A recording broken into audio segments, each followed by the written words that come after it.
Jadi selama ambo beraja di sini tu ambo 3 kali menatiang. Pertama menjalang guru menjapui silek membuat tu membuat persyaratan.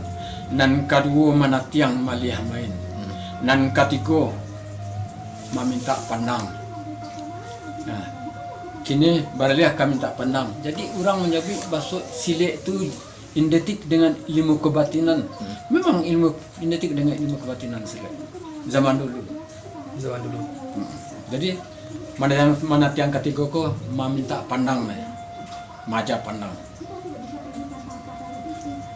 Nah, di sore ini lah cepat-cepat baru sini kan. Ya ilmu-ilmu. Nah, tu maja barang pasambahan ko harus dibaca. Model kotangan, tagak makam langkah itu tunjuknya. Model tu dulu tidak sama macam ini. Model itu salah sarinya beraja.